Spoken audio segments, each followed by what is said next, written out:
हाँ, टाइम खत्म हो रहा है। अरे कितना टाइम बचा हुआ है? सिर्फ 15 मिनट। फटाफट से लिखना पड़ेगा। मैम मैम मैम पेपर मत छीनो, मैम पेपर मत छीनो।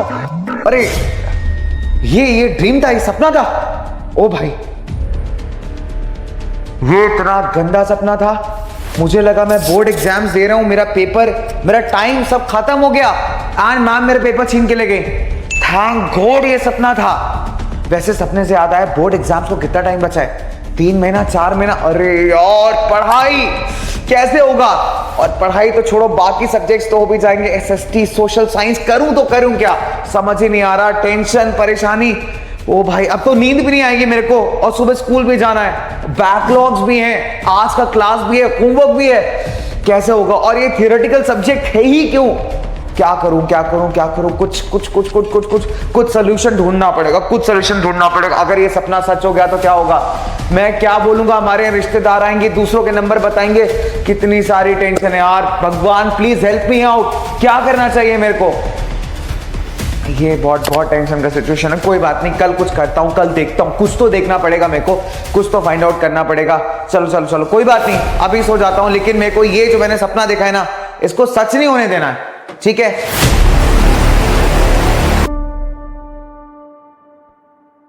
बहुत सारे मन में सवाल होंगे, बहुत सारे क्वेश्चंस होंगे, बहुत सारी क्वेरीज होंगी। बहुत सारे बच्चों के मैसेजेस मेरे पास आए, और मैं ऑनेस्टली बताऊं यार, पढ़ करके मेरे को, मैं सही बताऊं, कुछ बच्चों के मैसेजेस ऐसे थे जिनके अंदर एकदम जबरदस्त कॉन्फिडेंस था, और वो अपने बस कॉन्फिडेंस का एश्योरेंस चाहते थे। कुछ बच्चों के ऐसे मैसेजेस थे जो परेशान थे। हालांकि कुछ रियल ऐसे टेक्स्ट है, कुछ रियल ऐसी बातें हैं जो बच्चों ने मेरे से शेयर की, और मुझे बिल्कुल ये लगा यार कि बच्चों की इस परेशानी को, इस प्रॉब्लम का सल्यूशन, एक टेक्निक बताना बहुत जरूरी है। बिकॉज हमारे प्यारे बच्चे, नो डाउट यार, मैं एक चीज हमेशा एग्री करता हूं कि बच्चों के ऊपर बहुत स्ट्रेस होता है। इनफैक्ट जब मैं खुद एक स्टूडेंट था तो मेरे मन में एक क्वेश्चन होता था कि यार क्या टीचर्स हमारी प्रॉब्लम नहीं समझते? टीचर्स को तो क्या है, आएंगे पढ़ा के चले जाएंगे, अंत में याद तो हमको करना है, लर्न तो हमको करना है, एग्जाम में लिख करके आना है। क्या एक स्टूडेंट का काम का कोई वैल्यू नहीं है? क्या टीचर्स को ये लगता है क्या स्टूडेंट्स यार मतलब पढ़ते नहीं है, ये नहीं करते, वो नहीं करते? तो बच्चों देखो, एज अ स्टूडेंट मैंने ये सारे थॉट्स फील किए। आपके मन में दिन में एक सवाल आता होगा कि सर, मैम आप तो पढ़ा के चले गए, आपने बता दिया ये कर लो, ये कर लो, ये कर लो, हमारे पास 24 घंटे, उस 24 घंटे में बहुत कुछ है।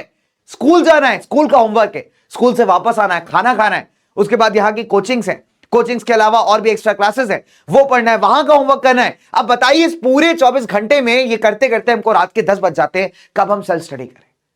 और फिर हमारे बैकलॉग्स हो जाते हैं। हम कैसे रिवाइज करें, क्या करें, क्या ना करें? और सबसे इंपॉर्टेंट बात, बच्चों के मन में कुछ ऐसे सवाल थे, है ना? कौन कौन से, मैं आपको बताता हूं। कुछ बड़े मासूम से, कुछ बड़े प्यारे, बड़े जेन्युइन सवाल थे जो आप में से बहुत सारे लोगों के अंदर होंगे। एक बहुत प्यारी बात बताता हूं। मैं ऐसा आपसे नहीं कहूंगा कि वीडियो को लास्ट तक देखना, वीडियो को सेव करना, ऐसी कोई भी बात मैं आपसे नहीं कहूंगा। लेकिन अगर आपको लगता है कि आज इस कुछ कम समय के अंदर मैं आपकी हेल्प कर पाया, तो मुझे जरूर बताना, ठीक है? अगर मैं बात करूं, बच्चों के बाद दिमाग में बहुत सारी क्वेरीज है। बच्चों का कहना है कि सर, क्या एसएसटी में 95 प्लस स्कोर कर सकते हैं? क्या 1 महीने पहले सर मैंने पढ़ना स्टार्ट किया, क्या मेरे अभी अच्छे नंबर आ सकते हैं? बहुत सारे बच्चों का सवाल है कि सर बैकलॉग है, आंसर याद नहीं होता है, क्या करें? बहुत सारे लोगों का सवाल है कि सर अभी पढ़ना स्टार्ट करेंगे तो मार्क्स अच्छे आ जाएंगे क्या? और अगर इन सारे सवालों का जवाब मैं आपको दूं कि जी हां, बिल्कुल अच्छे नंबर आ जाएंगे।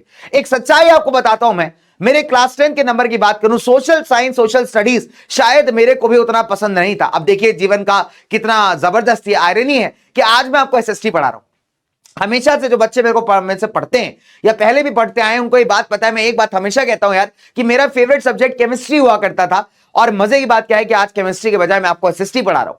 तो अपने आप में एक बहुत बड़ी विडंबना है, अपने आप में एक बहुत बड़ा, आप कह सकते हैं, आयरॉनिकल स्टेटमेंट है, नो डाउट अबाउट दैट। लेकिन फिर भी एक ऐसा सब्जेक्ट जिससे शायद हर कोई बच्चा भागता है। किसी बच्चे को पसंद है, किसी बच्चे को नहीं पसंद है। लेकिन देखो, कुल मिलाकर के बात बहुत सिंपल है कि एक ऐसा सब्जेक्ट है जो आपको आगे भी कई बार काम आएगा। और सबसे इंपॉर्टेंट बात जो ये है कि अभी फिलहाल जो आने वाले बोर्ड एग्जामिनेशन है, उसके अंदर तो आपको बहुत काम आएगा। Because end of the day जो आपका रिजल्ट फॉर्म होगा, वो कहीं ना कहीं सब्जेक्ट का भी एक बहुत बड़ा रोल रहेगा उस रिजल्ट को बनाने में। और एक बहुत पॉजिटिव पॉइंट मैं आपको बताऊं, सोशल साइंस एक ऐसा सब्जेक्ट है जो आपको पूरे में पूरे नंबर स्कोर करवा सकता है। अगर आप सही तरीके से पढ़ना स्टार्ट करें। मैं ऑनेस्टली ईमानदारी से बात करूं तो मैंने अगर सही तरीके से सोशल साइंस पढ़ना स्टार्ट किया था मेरे क्लास 10 बोर्ड एग्जाम्स के अंदर, तो वो था समय नवंबर और दिसंबर का। नवंबर, दिसंबर, जान, फेब, मार्च, जान लगा दिया था और उसका रिजल्ट ये था कि यार एसएसटी नंबर आए थे।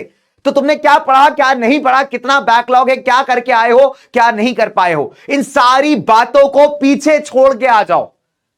छोड़ दो यार, मत सोचो क्या कर सकते हैं, इसके बारे में सोचना है। जो बीत गया सो बात गई, निकल गई बात, खत्म। उसको रिग्रेट करके कुछ नहीं होना। यूटी में नंबर खराब आए, पेन एंड पेपर टेस्ट में थोड़े गड़बड़ हो गए, पीरियोडिक टेस्ट के अंदर थोड़े नंबर ऊपर नीचे हो गए, सर क्या प्री बोर्ड में मैं सही कर पाऊंगा, नहीं कर पाऊंगा, बोर्ड एग्जाम में मेरा क्या होगा, ये सारी चीजों के जवाबों का सिंपल सा एक छोटा सा आंसर यही है कि बेटा आपका एफर्ट, आपकी मेहनत, आपका ईमानदारी, आपका डेडिकेशन अगर सही तरीके से इस्तेमाल करोगे, अभी से लगाना स्टार्ट करोगे, तो सब कुछ तुम्हारे फेवर में जाएगा। सोचने से सोल्यूशन नहीं मिलता, सोल्यूशन मिलता है एफर्ट डालने से। और अगर तुम तैयार हो एफर्ट डालने के लिए तो हम भी तैयार है यार, मिल करके एफर्ट्स लगाएंगे और मिल के सॉल्व करेंगे। आइए कुछ सवालों को जवाब देता हूं, आपके कुछ क्वेरीज के जवाब देता हूं। बच्चों का एक बहुत ही कॉमन क्वेश्चन था। अब सवाल यह है कि सर बहुत सारी गलतियां हमसे हो गई हैं, कुछ कॉमन गलतियों की बात करूंगा आपसे, शायद मैं और आप दोनों रिलेट कर पाएंगे इससे कि सर भारी मिस्टेक हो गया है, बहुत सारी मिस्टेक्स हमने कर दी हैं। कोई बात नहीं, अगर आप देखोगे तो आज बच्चों के साथ पढ़ाई प्रॉब्लम क्या है, बच्चों के पास बहुत सारा बैकलॉग हो गया। बच्चे कई बार जो है मतलब बच्चों के पास इतना ज्यादा चैप्टर हो गया पढ़ने के लिए, बेचारा बच्चा हमारा पढ़ ही नहीं पा रहा है। अब यार बच्चे ने कभी पहले पढ़ा था तो बच्चा पढ़ने के बाद भूल चुका है। अगर मैं कुछ कॉमन मिस्टेक्स की बात करूं, कुछ कॉमन गलतियों की बात करूं, तो शायद हमने भी ये चीज दोहराई है और कभी ना कभी रियलाइज किया है यार। और अगर आप देखोगे तो आज बच्चों के साथ ये कुछ मेजर प्रॉब्लम्स हैं जो बहुत सारे बच्चे इस बात से एग्री करेंगे, है ना। रिवीजन को पोस्टपोन कर देना कि आज नहीं, कोई बात नहीं, आगे पढ़ लेंगे, आगे रिवाइज कर लेंगे, आज तो चैप्टर पढ़ा है, आज तो ताजा ताजा चैप्टर पढ़ा है, ताजा ताजा बातें याद है, कोई दिक्कत नहीं है। रेगुलर रिवीजन नहीं करना भाई, रेगुलर रिवीजन नहीं करना। जब भी मैं क्लास में पढ़ाता हूं हमेशा आपसे कहता हूं कि बेटा रेगुलरली रिवाइज क्या करो, बहुत जरूरी है। आप रेगुलरली रिवाइज नहीं करते, आपका दिमाग भी उस चीज को रिकॉल नहीं करता। तो रेगुलरली रिवाइज यानी रेगुलर रिवीजन बहुत ज्यादा नेसेसिटी है। अगर आप लगातार किसी चीज को पढ़ते रहोगे, करते रहोगे, तो आपके दिमाग को वो चीज याद रहती है। और जब आप उसको छोड़ देते हो ना बेटा, तो आपका दिमाग भी धीरे धीरे उसको भूलने लगता है। हमने नहीं किया रेगुलर रिवीजन, कोई बात नहीं। हमारा अप्रोच क्या रहा है, आज करे सो काल कर और काल करे सो परसों, और इतनी भी क्या जल्दी है बालक, अभी पढ़े हैं परसों। तो हमारा अप्रोच कुछ ऐसा रहा है, जबकि हमारा अप्रोच पता है कैसा होना चाहिए था, काल करे सो आजकल और आज करे सो अब, और पल में बोर्ड एग्जाम आएगा, बहुरी करेगा कब। तो हमने फिलहाल इसका उल्टा अपना लिया।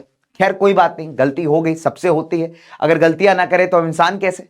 और हमने क्या किया, कभी थोड़ा लेजी हो गए, आलस आ गया, अरे कल संडे है, आज सैटरडे है, चलिए सो जाते हैं, कल संडे को टाइम मिलेगा तो पढ़ लेंगे। जब संडे आया तो हमें शायद हम बैकलॉग्स अपने क्लियर कर सकते थे या कुछ और बढ़िया कर सकते थे, तो संडे में हमने कहा अरे मम्मी छोड़ो आज मूवी देख करके आते हैं, बहुत दिन हो गए मूवी देखी। जब रात को वापस आए ना घर पे, तब ये टेंशन सबके होती है। इनफैक्ट जो जॉब करता है, जो काम करता है, जो पढ़ाई करता है, सबके पास ये टेंशन होती है कि संडे आया, संडे को मस्त हम सुबह एंजॉय कर लिए, अब जब शाम को वापस आए तब रिग्रेट हुआ, अरे यार कल स्कूल जाना है, ये तो होमवर्क बाकी है, इधर ये पढ़ाई करना था, कल टेस्ट है, अरे भाई अब कैसे होगा। तो टेंशन दिमाग में घूमना स्टार्ट हो गया। तो तुम्हारे संडे में सुबह तो तुम्हें बहुत मजा आया, लेकिन जब तुम शाम में वापस आए ना, रात के टाइम जब तुम बैठे, तो तुम्हें लगा अरे यार, तब तुम्हें एक रिग्रेट वाला फील आता है कि काश सुबह ऐसा कर लिया होता तो शायद अभी रिलैक्स्ड होते, है ना। और ये फील कई बार आएगा, जब जब चीजों को पोस्टपोन करोगे, जब जब चीजों को आगे की तरफ शिफ्ट करोगे, फील आपको बार बार आएगा कि काश थोड़ा पहले कर लिया होता तो शायद रिजल्ट कुछ और होता, है ना। तो ये अप्रोच हमारे साथ रही है। और कुछ बच्चों के पास एक और आलस का कारण है कि सर थ्योरी बहुत ज्यादा है यार, मन नहीं कर रहा, थ्योरी बहुत ज्यादा है, मन नहीं कर रहा, बाद में पढ़ लेंगे, अभी किताब रख देते हैं, कौन पढ़ाई करे, थोड़ा बाद में पढ़ लेंगे, अभी क्या दिक्कत है, एग्जाम थोड़ी आ रहे हैं, तो एग्जाम आएंगे तब पढ़ेंगे। और हमने ये एटीट्यूड को कंटिन्यू रखा, हर एग्जाम से पहले यही बात की, अरे एग्जाम अभी देर में है, 5 दिन बाद पेपर है, 2 दिन में पढ़ लेंगे, क्या हो जाएगा, इधर से रिवाइज कर लेंगे, उधर से कर लेंगे, वन शॉट देख लेंगे, पीवाईक्यू कर लेंगे, हो जाएगा। बेटा सब कुछ तब पॉसिबल होता है जब आपको कॉन्सेप्ट आता हो। अगर नया नवेला वन शॉट देखने बैठोगे तो बहुत डेफिनेट सी बात है कि कहीं ना कहीं कॉन्सेप्ट आपके दिमाग में खिचड़ी बना जाएगा। क्योंकि जिन बच्चे ने ऑलरेडी कभी ना कभी लाइफ में पढ़ा हुआ है किसी चीज को, उसके लिए वन शॉट बहुत अच्छे होते हैं, वो उस वन शॉट से बहुत क्विकली चीजों को रिवाइज करके ग्रास्प कर सकता है। माइंड मैप्स उसके लिए बहुत अच्छे होते हैं, सिंपल पॉइंटर्स बहुत अच्छे होते हैं, बिकॉज ऑलरेडी उसको उस चीज का नॉलेज है। बट अगर आपने किसी चीज को बेस से ही नहीं समझा, कॉन्सेप्ट से ही नहीं समझा, उस नॉलेज को प्रॉपरली गेन ही नहीं किया, तो फिर कैसे काम बनेगा भाई, है ना। चलिए अब कोई बात नहीं, मैंने आपसे क्या कहा कि बात गई सो बीत गई, बात खत्म। अब हमने जो गलतियां कर ली, हमने मिस्टेक्स कर ली, उसका कोई दिक्कत नहीं। उस पर रिग्रेट करने से कि मैं ऐसा कर लेता, मैं वैसा कर लेता, ये हो जाता, वो हो जाता, कोई फर्क नहीं पड़ता। आप क्या कर सकते थे वो अलग बात है, आप क्या कर सकते हो ये अलग बात है, ठीक है। तो अभी किस पे फोकस करना है, प्रेजेंट और आने वाले फ्यूचर पे। प्रेजेंट पे काम करोगे, अभी काम करोगे बेटा, तो आगे आने वाला फ्यूचर आपका बहुत बेहतर होगा, इस बात को ध्यान रखिएगा, ठीक है। चलिए तो अब समझ में आता है। अब देखिए बात करते हैं, सर स्ट्रैटेजी क्या है। अब आपने गलतियां बता दी, आपने सारी दिक्कतें बता दी, परेशानी बता दी, सर ये बताओ सोल्यूशन क्या है। सर कुल मिलाकर के एक बात की 100 बात की एक बात, स्ट्रैटेजी क्या है। देखो बहुत सिंपल स्ट्रैटेजी आपको बताऊंगा, बहुत मस्त स्ट्रैटेजी आपको बताऊंगा। मैं ये नहीं कह रहा आपसे कि टाइम टेबल बना लो। देखो टाइम टेबल बनाने के लिए मैं आपको रियलिटी बताऊं, कुछ बच्चे ही टाइम टेबल फॉलो कर पाते हैं। मैं खुद कभी टाइम टेबल नहीं बनाता था, तो मैं आपसे वो नहीं बोलूंगा जो एकदम ऐसी चीज है जो कि बहुत प्रैक्टिकली बहुत ज्यादा लोग करते हैं। मैंने कभी भी क्लास 10th 11th 12th पर टाइम टेबल नहीं बनाया, कभी नहीं बनाया। टाइम टेबल फिक्स है मेरा, लेकिन मैंने माई डे जरूर बनाया। You know what is my day, क्या होता है माई डे, मैं तुम्हें बताता हूं कि मैं क्या करता हूं। हालांकि मेरे को ना पेन पेपर पे लिखने का थोड़ा आदत नहीं, तो मैं क्या करता हूं, मैं अपने सिस्टम में, अपने कंप्यूटर के अंदर एक बढ़िया सा सॉफ्टवेयर डाला हुआ है, ठीक है। माइक्रोसॉफ्ट का बढ़िया सॉफ्टवेयर है, तो उसमें आप सारा जो दिन में काम करने वाले हो ना अपना नोट डाउन कर सकते हो। और ये आदत मैं बहुत सालों से प्रैक्टिस करता आ रहा हूं। तो आपको अपना दिन ऑर्गेनाइज करना बहुत जरूरी है। मैं क्लियरली सुबह उठते मेरा सबसे पहला काम होता है कि मेरे माई डे में उस लिस्ट को लिख लेना फटाफट से, जो मुझे उस दिन के अंदर करनी है। मैंने टाइम नहीं लिखा है, मैंने सिर्फ टुडे डाला हुआ है कि मुझे आज के अंदर इतने टास्क करने। जैसे मैंने लिखा कि आज मुझे 10 टास्क करने, आज मुझे 10 लेक्चर्स करने हैं, मुझे ये काम करना है। तो हर एक काम के होने के बाद उस पर क्रॉस लगाता जाता हूं, जिससे पता चलता रहे कि मैंने दिन में कितना काम कर लिया। एंड ऑफ द डे में उस बात को इंश्योर करता हूं कि जितने टास्क, जितनी चीजें मैंने खुद को असाइन की हैं, उसको मैं कंप्लीट करूं, पूरा करूं। तो मैं आपसे ये नहीं कह रहा कि टाइम टेबल बनाओ 9 से 10, 10 से 11, 11 से 12, 12 से 13, है ना। ये बहुत आइडियलिस्टिक चीजें हैं, देखने में सुनने में बहुत अच्छा लगता है, फॉलो करने की बात आती है तो प्रैक्टिकल चीजें बहुत डिफरेंट है। और ये शायद ये बच्चा रिलेट कर पाएगा इस बात से कि टाइम टेबल सबने बहुत बार बनाया होगा, लेकिन कितनी बार उसको फॉलो कर पाए, ठीक है। तो टाइम टेबल से बेहतर एक चीज मैं आपको सजेस्ट करूंगा कि अपना दिन का टास्क बनाओ। सुबह उठने के बाद सबसे पहला काम होना चाहिए, चाहे एक पेपर में लिख लीजिए, चाहे अपनी एक डायरी ले लीजिए, चाहे किताब ले लीजिए, अपना दिन का टास्क बना लीजिए कि आपको दिन के क्या क्या टास्क है, आपके 24 घंटे के क्या टास्क है, आपको क्या करना है दिन के अंदर, ये आपको पता होना चाहिए। और हर एक टास्क के बाद उस पर क्रॉस लगाते जाओ, सब तुम्हें पता चलता रहेगा कि तुमने दिन में कितना टास्क किया है। जो तुम टाइम मैनेजमेंट का रोना रोते हो, कहते हो सर टाइम मैनेज नहीं हो रहा, टाइम कहां चला जा रहा है पता नहीं चल रहा, आप टाइम को ट्रैक ही नहीं कर रहे। आप टाइम अगर ट्रैक करना स्टार्ट करोगे तो बेटा डेफिनेट सी बात है, को पता चलेगा कि टाइम आपका गया तो आखिर गया कहां, ठीक है। डन, सॉर्टेड है। चल अब सबसे पहला काम है कि आपको सिलेबस जानना बेटा बहुत जरूरी है, ठीक है। सिलेबस जानना आपको बहुत जरूरी है। तो अगर आप देख पाओगे सिलेबस की, अगर मैं आपसे बात करूं यहां पे, तो सिलेबस आपको कहां मिलेगा, नो योर सिलेबस। सिलेबस आपको कहां मिलेगा, सिलेबस आपको मिलेगा इस वेबसाइट पे, यानी सीबीएसई। मैं लिख देता हूं डॉट, यहां पे शायद थोड़ा सा आपको दिखाई नहीं दे रहा होगा, cbse.academic.nic.in। अगर इस वेबसाइट पे आप जाएंगे तो आपको अपना सिलेबस यहां क्लियरली मिलेगा, ठीक है। अपना सिलेबस आप देख सकते हैं इस वेबसाइट पे, आप जाइए cbse.academic.nic.in पे, तो आप अपना सिलेबस देख सकते हैं बेटा। और सिलेबस जानना सबसे पहला इंपॉर्टेंट काम है, ताकि जितना रिक्वायरमेंट है आप सिर्फ और सिर्फ उतना पढ़िए, ठीक है। समझ में आई बात कि जितना रिक्वायरमेंट है आप सिर्फ और सिर्फ उतना पढ़ेंगे, उससे एक शब्द आगे आपको नहीं पढ़ना है, बिकॉज टाइम यहां पे आपका सबसे क्रूशियल है। जितना बढ़िया समय बचाओगे उतना ज्यादा समय को एफर्ट में लगा पाओगे, ठीक है ना। अब अगर आप देखोगे इस वेबसाइट पे, अगर आप क्लिक करोगे तो इस वेबसाइट पे क्लिक करने के बाद आपको कुछ ऐसा खुलेगा, करिकुलम फॉर एकेडमिक ईयर 2023-24। तो यहां पे आपको सेकेंडरी करिकुलम पे आना है, 9th 10th। आपको देखोगे सीबीएसई का वेबसाइट खुल जाएगा ऐसे करके, ठीक है। तो आपको सेकेंडरी करिकुलम पे आ जाना है, 9th 10th। आप इस पे क्लिक करोगे, आपको मेन सब्जेक्ट्स दिखाई देंगे। तो उस मेन सब्जेक्ट में आप सोशल साइंस को क्लिक करेंगे तो आपको कुछ ऐसा सिलेबस दिखाई देगा। देखा, समझ में आया। तो आप जब इस पे क्लिक करेंगे तो आपको कुछ ऐसा दिखाई देगा। कैसा दिखाएगा, initial pages, languages, main subjects. आपको मेन सब्जेक्ट पे क्लिक करना है।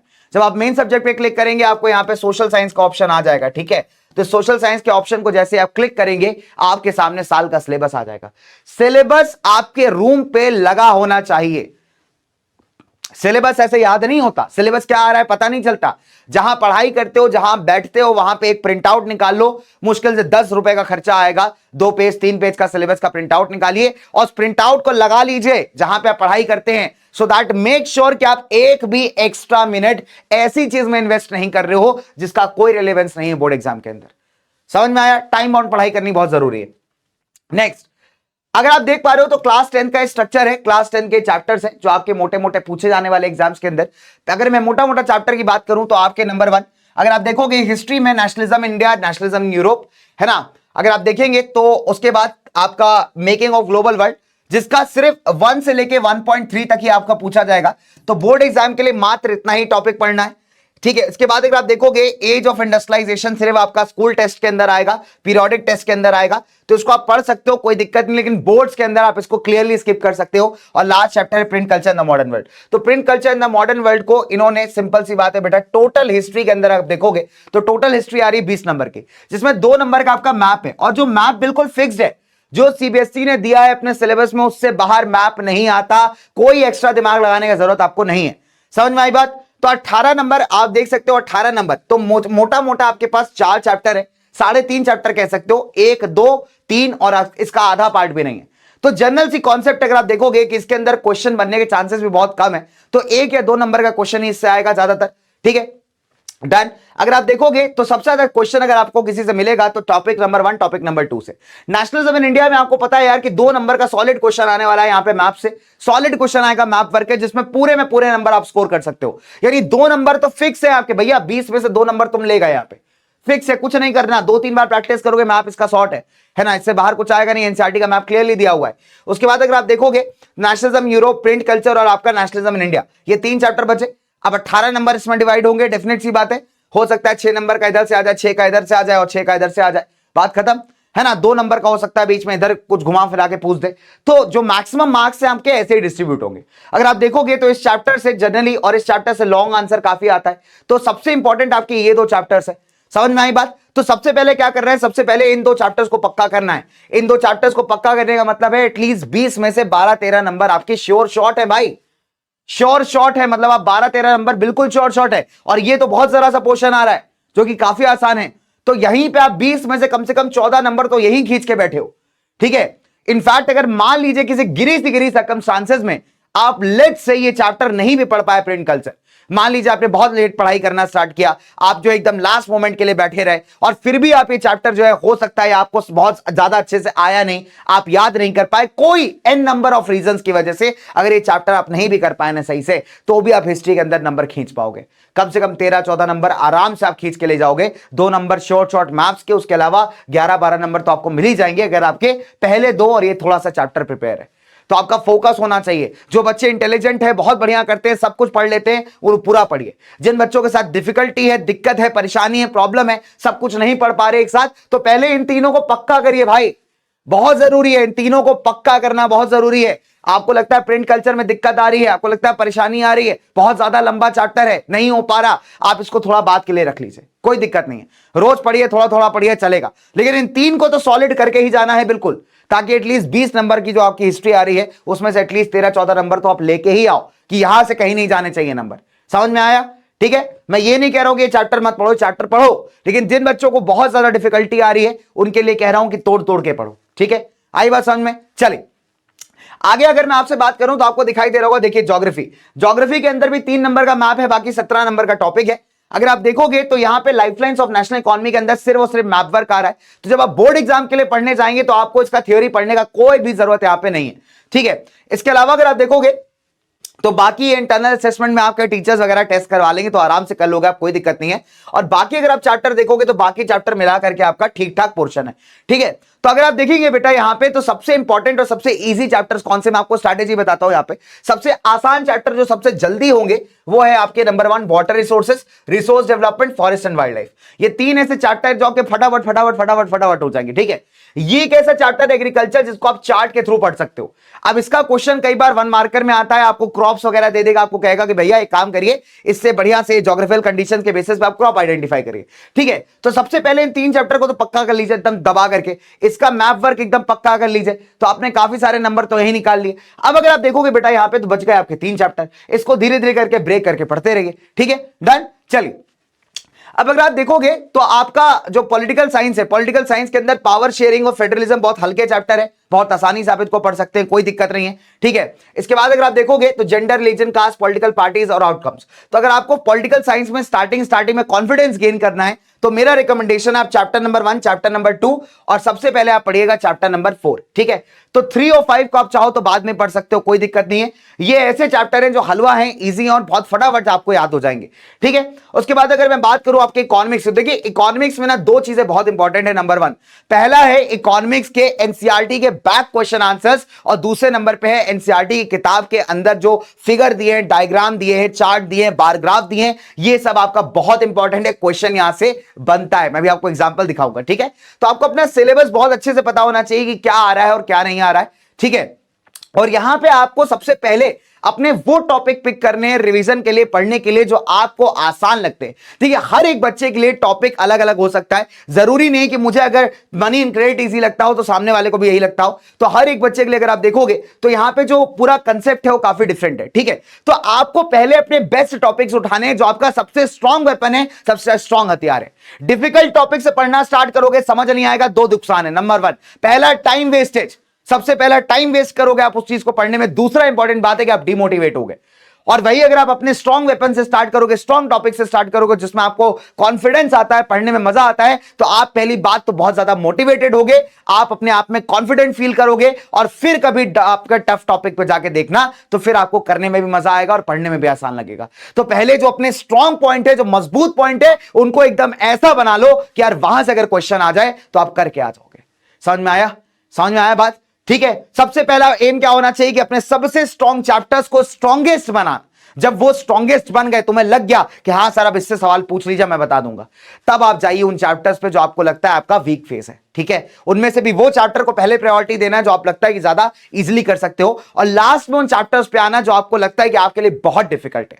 समझ में आया? जब इतना सब्जेक्ट कर लोगे ना और क्वेश्चन प्रैक्टिस कर लोगे तो आपका कॉन्फिडेंस खुद पे खुद बिल्डअप हो जाएगा। ठीक है, चलिए अब मैं अगर आपसे बात करूं मैप आइटम्स, देखिए क्लियर एंड कट यहां पे मैप दिया हुआ है, जो एनसीईआरटी ने मैप्स दिए हैं, आपको एग्जैक्टली सेम मैपिंग करनी है। अब मैप का करने का सबसे बेसिक तरीका है कि नंबर 1 एक पॉलिटिकल मैप उठाओ और उस पर भारत के स्टेट्स और कैपिटल्स को मार्क करना सीखो। 4 बार, 5 बार, 6 बार प्रैक्टिस करो। जब इतना कर लोगे, स्टेट्स एंड कैपिटल समझ में आ जाएंगे, तब आपके लिए मैप करना भी उतना ही आसान हो जाएगा। तो एग्जैक्टली जो लिखा हुआ है यहां पे, जो भी लिखा है मैप वर्क के अंदर, जो भी सीबीएसई ने दिया हुआ है, आपको इसके अलावा कुछ नहीं करना है। जहां पे लिखा है आइडेंटिफाई, वहां लोकेट करने को नहीं आएगा। जहां पे लिखा हुआ आइडेंटिफाई, वहां पे मार्क करके दे देगा, आपको कहेगा भैया पहचान के दिखाओ, खत्म का। ठीक है, तो जहां पे लिखा है लोकेट, वहीं पे आपको मार्क करके लिखने को बोलेगा। तो आपको क्लियरली यहां पे ध्यान रखना है कि क्या इंपॉर्टेंट और क्या नहीं इंपॉर्टेंट है। ठीक है, डन। आगे बात करते हैं सबसे इंपॉर्टेंट, तो ये हमारे मैप वर्क है। ठीक है, चलिए अब अगर आप देखोगे तो आपको यहां टाइम ढूंढना पड़ेगा, जो आपकी सबसे बड़ी प्रायोरिटी है ना, फाइंड टाइम। फाइंड टाइम बहुत इंपॉर्टेंट यार आपको भैया। अब सिंपल सी बात है बेटा, अगर आपको भी डिफरेंस क्रिएट करना है सब्जेक्ट के अंदर, डिफरेंस लेकर के आना है, सब्जेक्ट को एक्सेल करना है, तो 40 मिनट्स पर डे निकालने पड़ेंगे। आपके 24 घंटे में से 40 मिनट का समय मांग रहा हूं मैं। 40 मिनट दे दो यार अपने इस सब्जेक्ट को, 40 मिनट का समय दे दो डेली बेसिस पे। मैं 1 घंटा नहीं मांग रहा, मैं 2 घंटा नहीं मांग रहा, मैं 40 मिनट मांग रहा हूं। 40 मिनट किस लिए? नंबर 1 पहला तरीका है, 40 मिनट में आप क्या पढ़ेंगे कि जो आपने आज पूरे दिन के अंदर पढ़ा है उसको एटलीस्ट रिवाइज करिए, नोट्स के थ्रू, शॉर्ट नोट्स के थ्रू। ठीक है, उसको रिवाइज करिए, और जब अगले दिन आप सुबह उठेंगे, सुबह ट्राई करिए कि आप रात में सो जाइए 11 साढ़े 11 तक, मैक्सिमम पौने 12 तक। आप सुबह उठिए, सुबह 6 बजे उठिए, 6:30 बजे उठिए। अपना सारा कुछ करने के बाद जो है एटलीस्ट 15 मिनट एक सरसरी निगाह मार लीजिए, ऐसे खेलते खेलते, कुछ दूध पीते पीते, कुछ खाते खाते, ऐसे फटाफट से एक सरसरी निगाह मार लो कि आपने क्या पढ़ा था। इससे क्या होगा, दिमाग में वो चीज फ्रेश रहेगी, आपको रिकॉल रहेगा, रिवाइज रहेगा, और जब आप नया टॉपिक पढ़ोगे तो पुराना भूलोगे नहीं। एक बहुत ही इंपॉर्टेंट स्ट्रैटेजी है, आपको टाइम ढूंढना पड़ेगा, एटलीस्ट 40 मिनट एक दिन के निकालने पड़ेंगे, बहुत जरूरी है। अब मैं अगर आपसे बात करूं बच्चा, यहां पे follow the RRR strategy. RRR strategy, read, revise, repeat. ठीक है, चलिए तो सबसे इंपॉर्टेंट क्या है बेटा, आरआरआर स्ट्रैटेजी अगर आप फॉलो करोगे तो कहीं ना कहीं बेटा आप खुद अपने अंदर डिफरेंस देखना स्टार्ट करोगे। रीड करिए, आपके नोट्स रीड करिए, क्वेश्चन आंसर्स रीड करिए, आपको नहीं रटना है, आप रट्टे मत लगाइए। आप एक क्वेश्चन आंसर को, 4 क्वेश्चन आंसर को 5 बार रीड मारो यार। आप किसी चीज को जब पढ़ते हो ना तो आपका ब्रेन भी उसको रिकॉल करता है। आप नॉर्मल एक कहानी की तरह पढ़ो, एक स्टोरी की तरह पढ़ो, एक पोएट्री की तरह पढ़ो, कोई दिक्कत नहीं। जब आप 3-4 बार 5 बार उस चीज को पढ़ोगे ना तो दिमाग धीरे धीरे अब्सॉर्ब करना स्टार्ट करेगा। आपने आज कुछ पढ़ा, आपने आज नोट्स पढ़े, क्वेश्चंस पढ़े, उसका अगले दिन रिवाइज करिए एंड सेम प्रोसेस को रिपीट करिए। इससे क्या होगा, पुराना भूलोगे नहीं और नया भी आपका दिमाग अब्सॉर्ब कर पाएगा, तो आप सब्जेक्ट को ज्यादा बढ़िया तरीके से कर पाओगे। ठीक है, आरआरआर करोगे तो भैया एग्जाम में भी एकदम रोड करके आओगे, समझे। हाँ तो चलो, अब ये आरआर स्ट्रैटेजी के बाद कुछ आपको निंजा हैक्स बताता हूं, बहुत तगड़े हैक्स। ठीक है, ये निंजा हैक्स आपको बहुत मदद करने वाले हैं आपके आने वाले प्रिपरेशन के अंदर।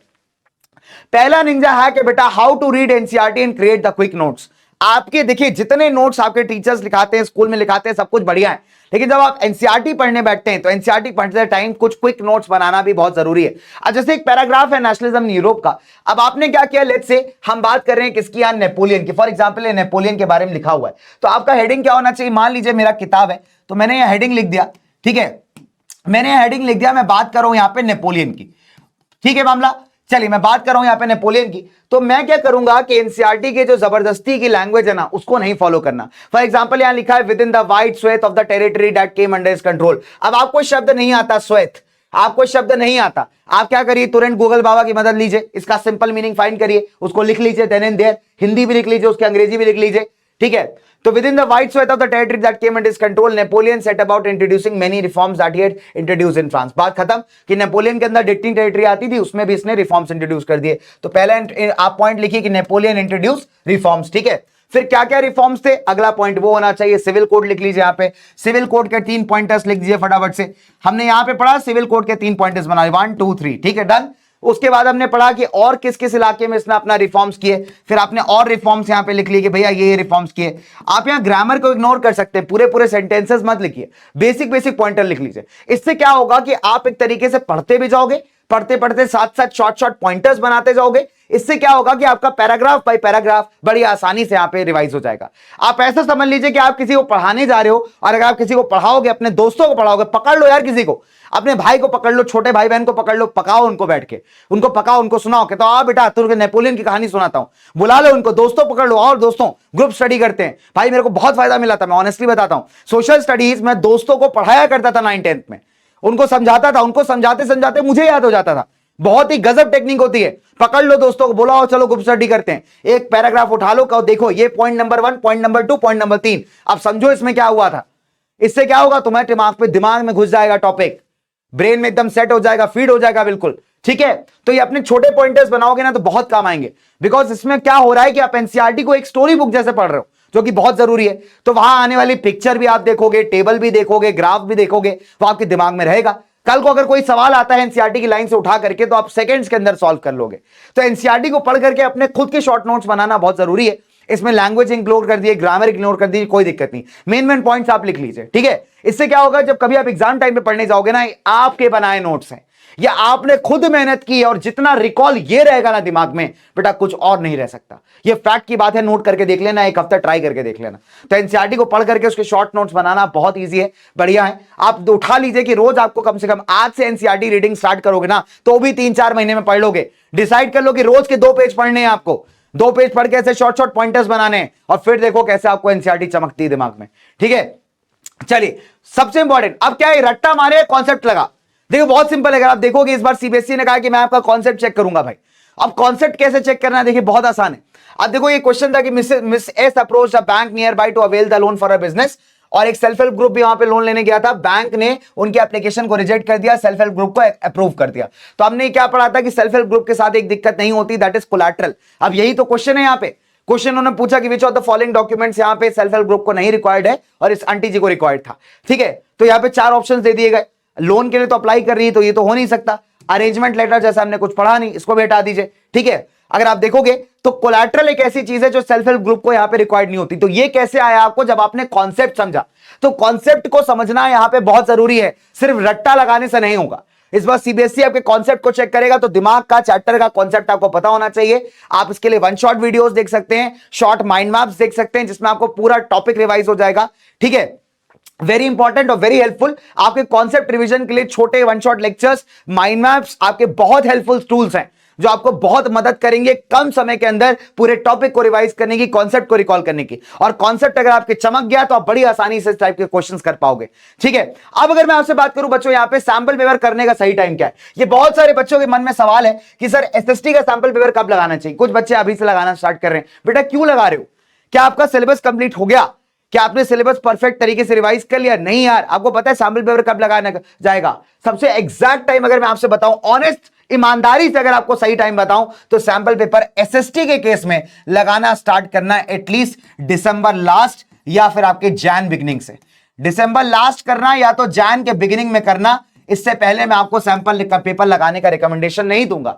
इसका रीजन बताता हूं आपको, बिकॉज ये प्रैक्टिकली वो समय है जब आप अपना सिलेबस कंप्लीट कर पाओगे। प्रैक्टिकल समय बता रहा हूं आपको, बिकॉज अभी भी 2-3 महीने आपको लगेंगे। जिन्होंने अभी पढ़ना स्टार्ट किया है, पहले से पढ़ना स्टार्ट किया है, उसको रिवाइज करने में, सिलेबस को परफेक्ट करने में। बेटा मैदान में तब उतरा जाता है फाइनल नेट प्रैक्टिस करने, जब आपके स्किल्स बढ़िया हो चुके हो। ठीक है, और तभी आप जाकर के नेट प्रैक्टिस में बढ़िया परफॉर्म कर पाओगे। तो सैंपल पेपर एक तरीके का नेट प्रैक्टिस है। तो नेट प्रैक्टिस में तब उतरोगे जब तुम्हारे पास स्किल्स होंगे। और स्किल्स कैसे बनेंगे? स्किल्स बनाने पड़ेंगे अगले 2-2.5 महीने में, पढ़ाई करके, सिलेबस कंप्लीट करके, रिवाइज करके। तब सैंपल पेपर लगाने जाओगे ना, तो उसका आउटपुट जबरदस्त आएगा। एक सैंपल पेपर लगाओ, 2 लगाओ, 3 लगाओ, 4 लगाओ। नंबर 1, इससे आपके कॉन्सेप्ट्स और बढ़िया होंगे, आप ज्यादा क्वेश्चन कर पाओगे, और साथ ही साथ आपका टाइम मैनेजमेंट। तो 1 महीने जम करके भी तुमने सैंपल पेपर लगा लिया जनवरी में, फरवरी के स्टार्टिंग में, तुम्हारे लिए मोर देन सफिशिएंट है भाई।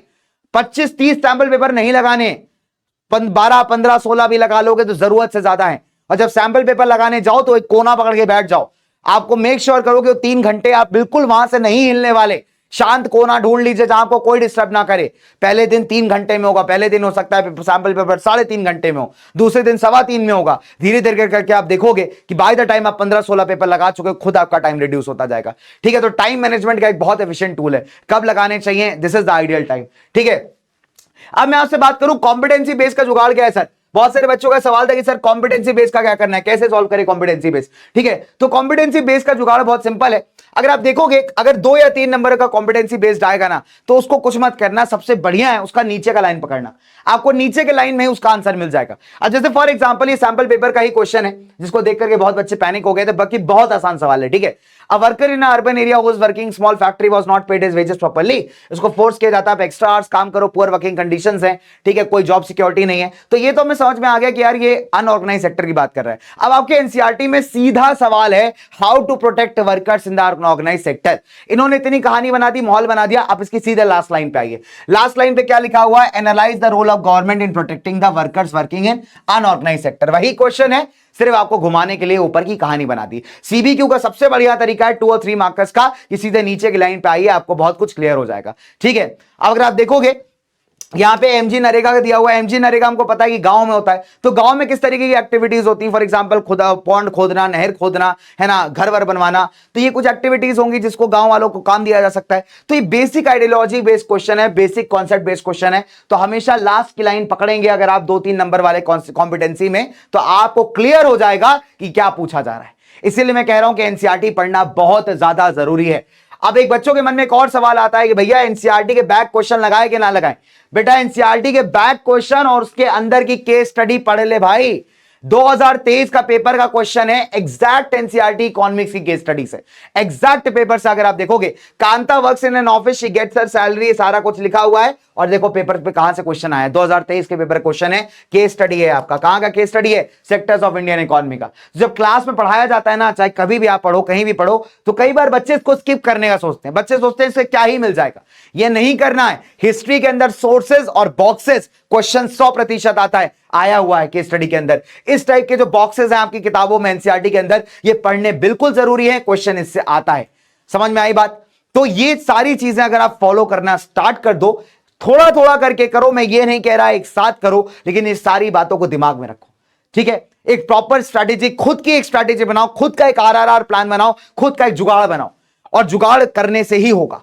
समझ में आई बात? चलिए, तो बच्चों ये उम्मीद है कि कुछ ना कुछ इस वीडियो के माध्यम से मैं आपको कन्वे कर पाया हूं, कुछ आपकी दिक्कतों को, परेशानियों को मैं सॉल्व कर पाया हूं। जिन बच्चों को आंसर राइटिंग में दिक्कत आती है, उनका सबसे पहला काम है कि अपने शब्द को सही करिए, वोकैबुलरी पे काम करिए। आपके पास शब्द ही नहीं होंगे, आप लिखोगे क्या? और मैक्सिमम टाइम प्रॉब्लम इसी का होता है कि आपको वर्ड ही नहीं पता होता क्या लिखना है। सबसे पहले आप हिंदी में कहीं उसको नोट डाउन कर लीजिए, जो आपके मन में पॉइंट है, उसके लिए एक शब्द ढूंढ लीजिए, है ना, थोड़ा नाउन प्रोनाउन लगा लीजिए और एक सेंटेंस बना लीजिए। अगर इतना कर लोगे, आंसर फ्रेम हो जाएगा। आई बात समझ में? और सबसे इंपॉर्टेंट बात है, पॉइंट्स में आंसर लिखना सीखो। सीबीएसई क्लियरली कहता है कि पॉइंट्स में आंसर लिखिए। आप सीबीएसई की वेबसाइट पे जाइए, वहां टॉपर्स की आंसर शीट मिल जाएगी, आप देख सकते हैं कि उन्होंने पॉइंट्स में आंसर लिखा है। तो पॉइंट्स में लिखिए, साफ सुथरा लिखिए, कटिंग्स मत करिए, व्हाइटनर का प्रयोग मत करिएगा, बहुत गंदा पेपर होता है। तो ये सब चीजें जो आपको अवॉइड करनी बहुत जरूरी है। गलती हो जाती है, सिंगल स्ट्राइक दीजिए, आपका काम खत्म। समझ में आया? इंपॉर्टेंट वर्ड्स को अंडरलाइन कर दीजिए सेम पेन से, नीले पेन से जिससे आप लिख रहे हैं। दैट इज प्रेजेंटेशन का तरीका है। साफ सुथरा आंसर लिखिए, दो आंसर्स के बीच में एक लाइन स्पेस छोड़िए, बहुत जरूरी है, ताकि पता चले कि आपने दो अलग अलग आंसर्स लिखे। ये कुछ स्ट्रैटेजीज अगर आप फॉलो करोगे, ये मैंने अपने पेपर में फॉलो किया था और उसका रिजल्ट आया था। अगर ये स्ट्रैटेजीज आप फॉलो करोगे, रेगुलर तरीके से रिवीजन करोगे, अब पेंडेंसीज नहीं क्रिएट करोगे। बैकलॉग के लिए संडे का टाइम निकालिए, सैटरडे का टाइम निकालिए, टाइम निकालने से ही होगा। और अपना माई डे क्रिएट करिए, लिखिए कि आपके दिन के अंदर क्या क्या टास्क हैं और कितने टास्क आप कंप्लीट करते हैं। मेक श्योर कि जो आपने टास्क दिन में लिखा हुआ है उसको आप कंप्लीट करें। हाइपोथेटिकल टास्क मत दे देना, वही देना जो प्रैक्टिकली आप कंप्लीट कर पाओ, है ना। और आंसर राइटिंग के लिए सबसे सही तरीका है कि एटलीस्ट दिन में 2 से 3 आंसर आप लिखिए अपने कॉपी के अंदर। इस प्रैक्टिस को 1-1.5 हफ्ते तक कंटिन्यू करिए और आप खुद देखेंगे कि आपके आंसर राइटिंग में इंप्रूवमेंट आने लगा है। ठीक है प्यारे दोस्तों, तो बस इसी के साथ नंबर 1, खुद पे बिलीव करो, खुद पे भरोसा रखो। नंबर 2, मेहनत जी तोड़ करो। नंबर 3, डिमोटिवेट मत हो। नंबर 4, बिलीव इन योरसेल्फ कि तुम कर क्या होगे, तुम्हारे अंदर वो चीज है यार। और नंबर 5, मिलके सेलिब्रेट करेंगे जब बोर्ड एग्जाम्स में तुम्हारा रिजल्ट बम्पर और धुआंधार होगा। समझ में आया बच्चों? चलिए, तो मेरे सारे प्यारे बच्चों को ऑल द बेस्ट। मिलता हूं आपसे एक और किसी वीडियो में, तब तक के लिए बच्चों bye bye, take care and love you all.